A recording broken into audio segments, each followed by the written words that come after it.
I think I'm just more prone to seeing them as opposed to, like, anything else. Because, like, I know that Riss gets, like, feelings and, like, when she tries to communicate, she gets messages and, like, numbers and stuff. But with me, I typically see them. You just see them flat out. Wow. How do they appear to you when you see them? It's just like seeing a regular person. Okay. It's like seeing a regular person, but you look at them and there's, like, a very small sense in you that's like, that's not right.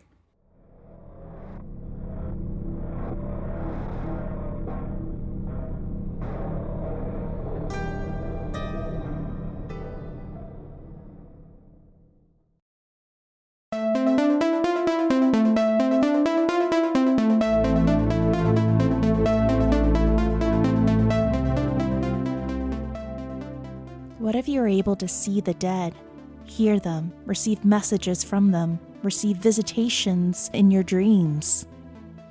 We'll continue with part 3 of Is Our Job Haunted by the Ghost of Charlie Chaplin with my sit-down with Jolene, one of the roommates of the infamous dormitory room 101. We'll soon learn why this dormitory in particular has a lot of activity, and Jolene could be the key to that activity. We learn that she embodies a gift stronger than any other individual that has the gift of sight. We'll also learn that her gift is not only extraordinary, but can also have little consequences. So join us on our sit-down with Jolene of Is Our Job Haunted by the Ghost of Charlie Chaplin? Hollywood can be one strange and weird place.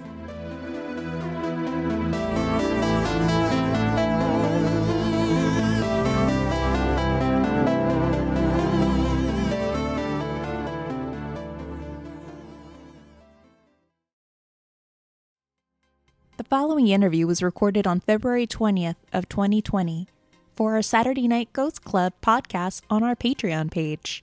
Please pardon any outside noise pollution as this was recorded during a busy time during school hours. In other words, don't add us as we get Holly weird. Also, we highly recommend that you listen to Is Our Job Haunted by the Ghost of Charlie Chaplin Part 1 and Part 2 to get you caught up for this segment. Stick around after this episode if you want to learn how to become a Holly Weird Patreon member, as well as a member of our Saturday Night Ghost Club.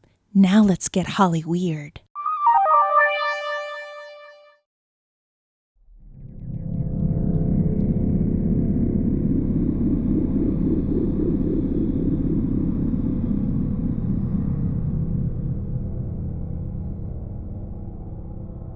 So tell me your name, if you want to share your name. Yeah, sure, I guess. I'm Jolene Hadley. I don't know what Riss has already told you, but I have seen her several times. We believe her name is Cheryl. I don't know if, again, I have no idea what you know, so I'm just gonna probably repeat information.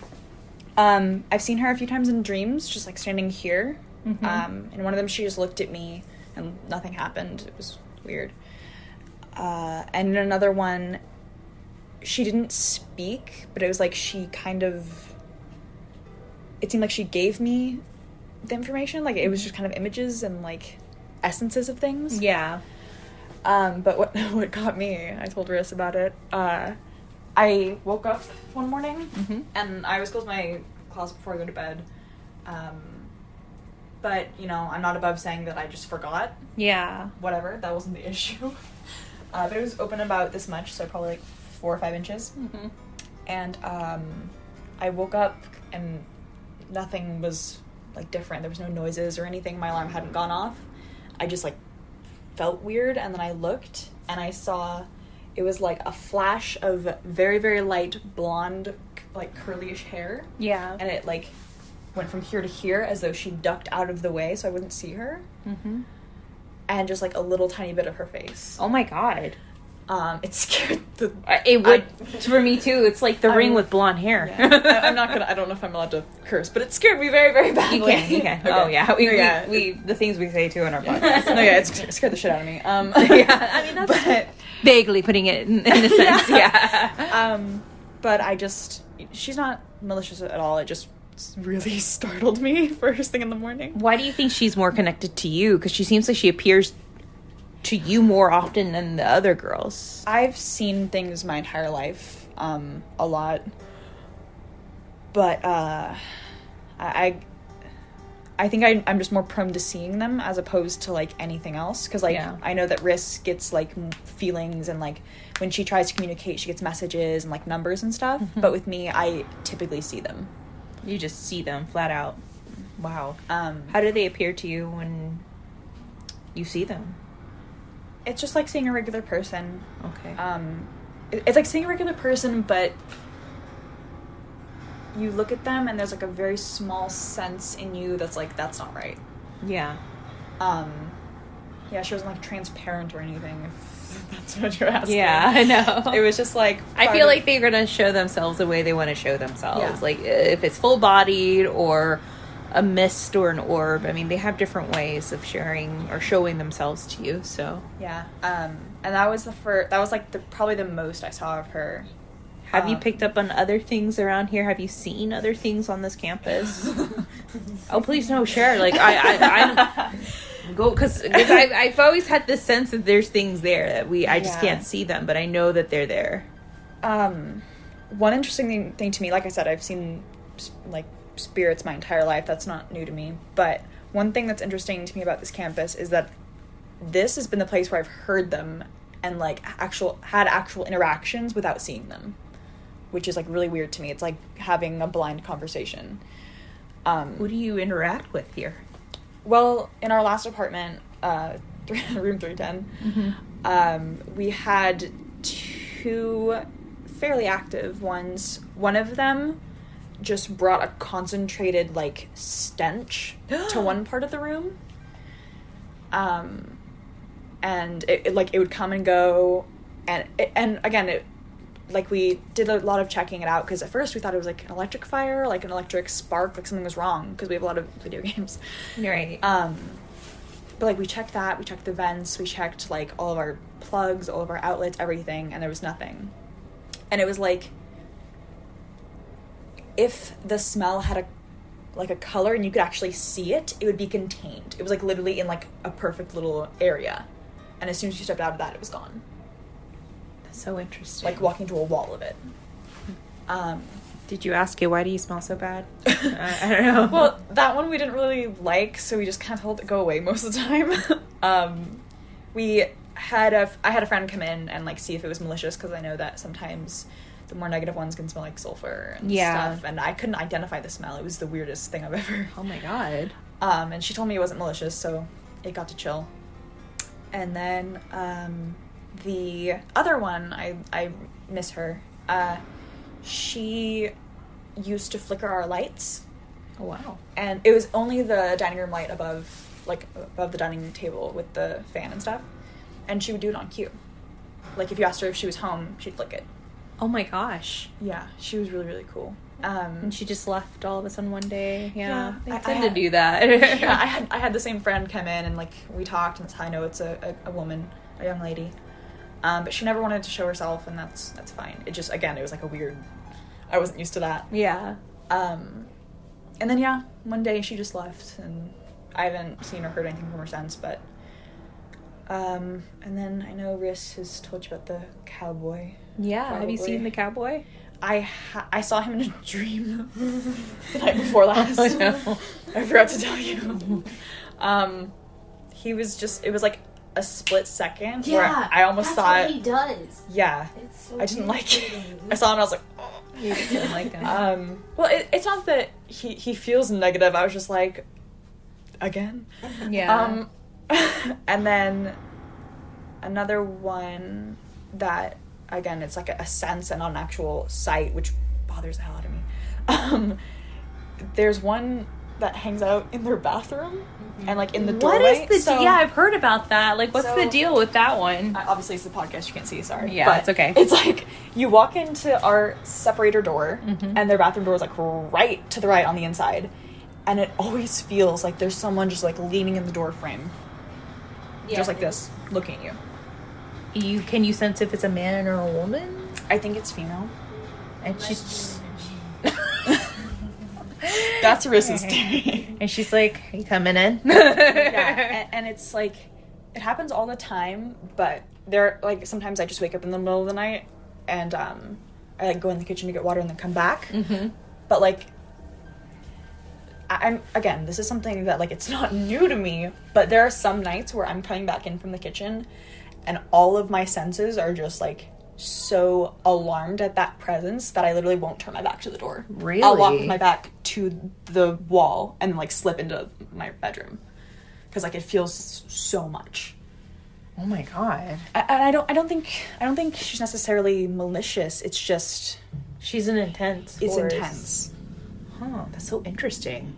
Do you think that a lot of like what you feel, do you think it's attached to this like this specific building? Were they from before, people that lived here and possibly died in this building, or maybe on this land? I personally think all of Hollywood and probably just all of Los Angeles in general is really haunted. It's got an old, bloody history. Yes, it does. It's just, I kind of knew that coming into it. You're like, great. I think, I mean, it could be associated with the land, but some, like Cheryl, she feels too old to have been from, like, this building. Like, she seems older to me. Like, not old as in, like, age, but as in how long she's been that way. She's been that way, yeah. Have you ever sensed the entity of Charlie Chaplin around here? Or seen him, possibly? No. I had a lot of friends talk about him, and they asked me to come in the room and see him, but I didn't see him. I have kept my eye out, though. That's so cool. The same friend who was helping me communicate did a session with a pendulum, asking questions. And just for shits and giggles, she asked, like, is this Charlie Chaplin? And we thought it was kind of suspicious because it told us no, but it wasn't, like, a small, calm no. Yeah. Her pendulum went absolutely apeshit no. Like, an over-the-top no. Like, it was angry that we kept asking if that's what it was. Oh, they're like, no! I'm his brother! I existed! Just kidding. And then we think, or Riss mostly thinks this is associated to Cheryl, but we have a lot of things go missing around here. Yes, she was telling me about that. It's very frustrating. Yeah, that things just disappear. Even Bella has told me that important things too. things go missing, and this happens in some hauntings, especially with children. They tend to be very overly precocious with that. Yeah. I haven't taken off my necklace that my sister got me because Oh, I know no, it'll go fucking I missing. wouldn't. I would put a lot of selenite in this room if I were you. Just to repel them. I have a quartz tower, but Oh, good. Good. Have you seen anything else in the building, like in classrooms or whatnot? it wasn't a clear thing, but there was a time last semester where I had to go into the basement because I had forgotten something, and a lot of people report being uncomfortable down there. Mabel, my roommate, she is a custodian on the weekends sometimes. She asked me to go with her because she didn't want to be down there alone, and now she doesn't do it anymore. I noticed that.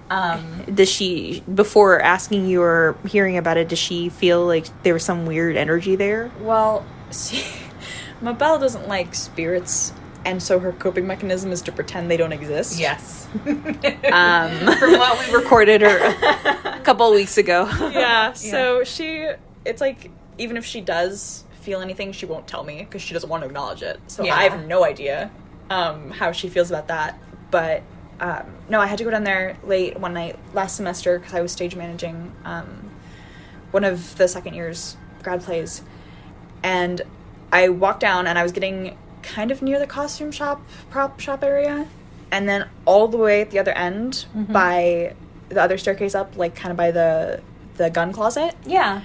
It was like at the very end, right by that door, it was just dark. Wow. Like the light just didn't reach it, even though there are lights right above that part of the like hallway. It was just like a dark fog right in front of the door. And Oh my God. turned around and I left. Have you felt anything in my shop or seen anything in my costume shop? In your costume shop, no. But I also haven't been in there for extended periods of time. I hope not, because There's a man in there from what Rissa picked up is because I knew something was going to be attached to one of these items I bought, and it was beautiful vintage. It was like a suit, and it's Oliver. Oh, that's what you were telling me about. Oliver made his presence known today. So Pulling my necklace. Yeah. I haven't been in the prop shop for more than 5 minutes at a time, so I couldn't tell you. But I do know that thing whatever was happening at the end of the hallway, I haven't experienced it since then, but I also, if I were to have to go back down there at night, I would either have someone or something with me. Yeah. And during the day, and I don't understand, because I even went back and checked the next time I had class in the basement, like looking at the light and how the light splayed down, and Nothing. It was like I wouldn't even call it a black mist. It was just an absence of light. Yeah. Like the light was being sucked out of that part of the room. Wow. Yeah.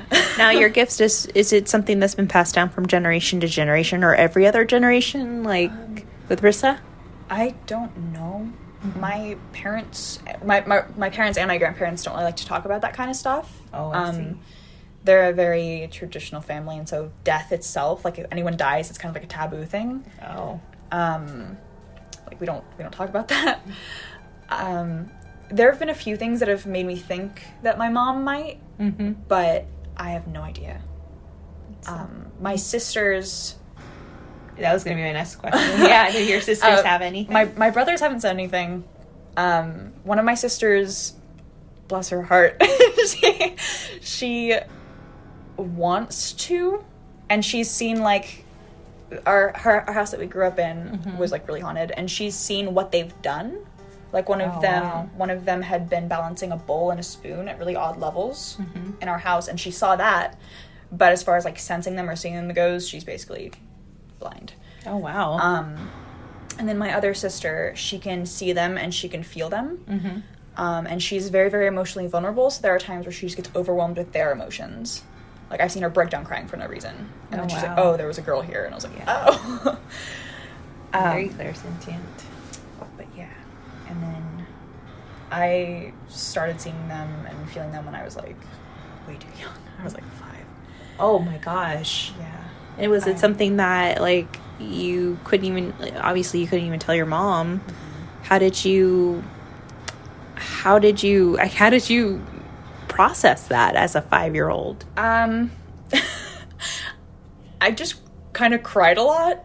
No. Because, well, I tried to tell my mom about it, and it freaked her out, and I remember she was so upset, and I didn't like seeing my mom upset, so I was like, oh, so I won't say anything.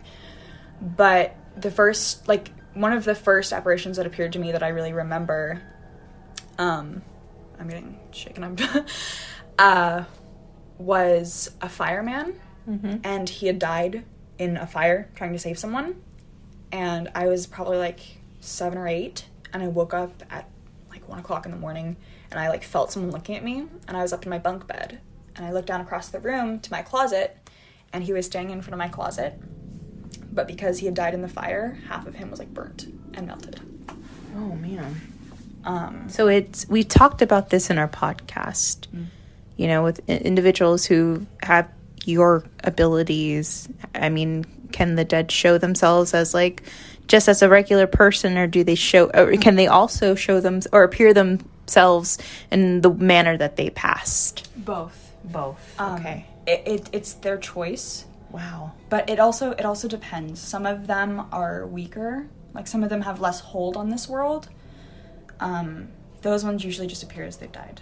Like, for example, that fireman, he wasn't here for any other reason than that he hadn't been laid to rest properly. And that's what he was trying to tell you. He tried to speak. And you're like, it's not working, dude. Yeah. So what ended up happening after that? I told my sister about it, and she freaked out, and this was the sister that has like no sense of it at all. She's like, I have no idea what you're talking about. And I was like, okay. But after that, I just like kind of kept an eye out for him and for any of the others, and I think it was about 2 months after the first time I saw him, he came to me in a dream, and I just sat down and I talked with him. Was he still in the same manner in your dream? Like, he looked the same? Oh, yeah, wow. Except he had a voice in my dream. Okay. It was very... he was kind of half burnt, so it was really... It's really... It was hard to hear him. It was, like, very hollow sounding and very weak. Yeah. But I sat and I talked with him and I asked him what happened, and that's how I know. And we just kept talking about little things, and then I woke up and I didn't see him again. Oh. So I think he just wanted to be acknowledged, because I think he might have been forgotten about. Poor thing. But, yeah. How old were you again? I was like 7. Probably. Jesus. 7 or 8. It's like, I wish they would know. Like, can they approach you when you're a little older? Yeah, like now it would freak me out, but I could handle it. A few years after, I don't know, your quince, your bar mitzvah or something. Yeah. Like, when you're of age to acknowledge them, you know, in that manner. Yeah. But they don't care. They don't know. They just feel like, little girl's fine. Why not? She's I'm half burnt. She sees me. Let's I go. have no face. It's okay. I also have a little girl, not Cheryl, and she's I feel like she's more of a guardian at this point. I was playing in my, I'm sorry, I don't know if you want to hear that. Okay. All right. I was playing in my backyard when I was like younger, and my mom had these plants. She was an awful gardener. And there was this like tall grass near the base of one of them. And I noticed one day that it had been like moved weird, and so I went over to inspect it, and it was like the dry, dead yellow grass. Yeah. And it had been smoothed out to make like a little cove of grass, and there was a little stone bird sitting in it. In my backyard, which is completely fenced in, like the freaking 6 foot tall, like wooden planks on all sides. Yeah. Like it wasn't exactly an open thing. And I like took it with me, and I actually still have it. I bring it with me everywhere, like when I move and stuff. And again, my house was really haunted when I was little. There was a family there. Oh my gosh. And it was the little girls, and she left it for me to find. And so she was kind of a companion, and she was one of the things that helped me when I started seeing them. Yeah. Because I saw the fireman, but I could also see her. And she was like similar to me. She was older, like older Tammie. Yeah. She had like a vintage green dress, velvet, emerald. How did this family pass? I don't know. That was before I had any understanding of my gift, ability, whatever you want to call it. I wasn't sure if maybe she or something or someone told you, like, you know, this was my house, or we died in here, or something like that. There was her, and she was my friend. I guess that's what she was. Feels weird to say. She's my best friend. She's my best friend. And then there was her mom, who was very quiet and very timid. And we had a long hallway. We love long hallways. We had a really long hallway that if the doors were closed, it was like really dark at the end. She was very, very timid, and she hung out around the end of the hallway.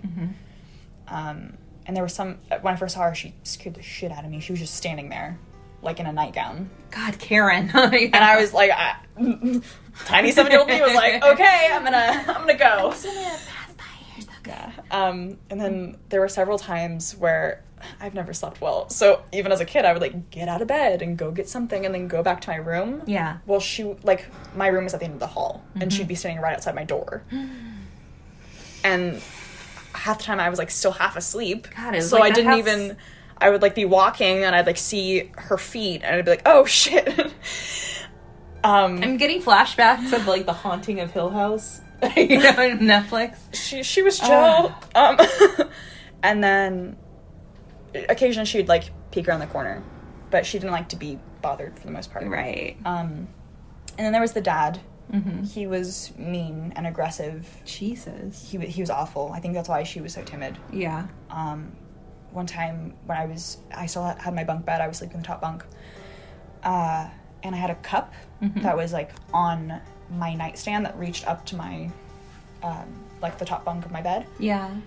And it had like some tea in it from the day, like earlier in the day, and it was in the middle of the nightstand. And I remember I was trying to go to sleep, and I jolted awake, and I felt really scared and really uncomfortable, and I started like hyperventilating, and I couldn't figure out what was going on. And then the cup flew across the room and hit the other wall and like splashed tea everywhere. And I remember I like realized it happened. I tried not to freak out because I didn't want anyone to come in, because I didn't know if they'd believe me. All they would see is that I'm awake and my cup of tea has been thrown across the room and there's like a mess now. Yeah. So I was like, I'm not, like, I didn't scream. I'm gonna deal with this call. And then I just sat there and I didn't move for like 20 minutes. And then when I started to calm down, I laid down and I made a point of putting my back to the room, just as a kind of like 8-year-old fuck you. And then I went to sleep. And then there was, I never figured out if he was their grandfather or kind of like their helper. But there was this old man that was there, and he was very, very kind. And when I found out that we were moving for the first time in my life from the house that I grew up in for like 12 years, I was very upset. And I laid in bed and I was just crying for like hours and hours and hours. I was crying. And I felt someone tuck the blankets in around my entire body and then just kind of like pet my hair and then pat my shoulder. And then there was nothing. And I felt like the bed didn't when he did that. Yeah. And then he was just gone. And you knew that was him. Yeah. It was more of a male presence, and that was him. And it wouldn't have been the dad, so. Yeah, obviously not. So, yeah. Thank you for sharing your story. No, Thank you for listening. No, of course. Like, we have listeners that, you know, like to listen to these types of stories, and most likely we have listeners that, you know, have your gifts and gone through the same thing. So, I mean, we are always appreciative to have these stories on our podcast. It's rough a lot. Just to any of those of you who are listening and are going through this, it's awful sometimes. Riss beeps in agreement. But it's worth it if you can help someone, because, you know, one day that might be you.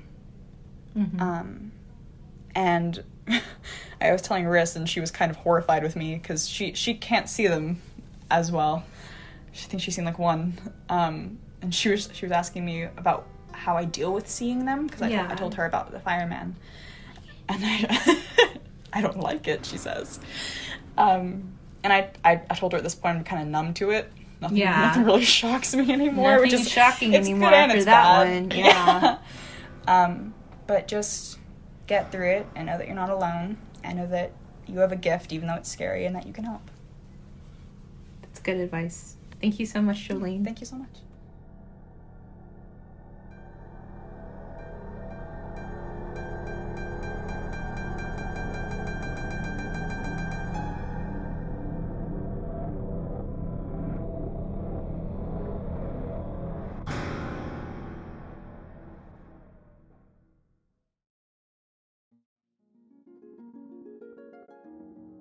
A very special thank you to Jolene and the rest of her roommates in Room 101.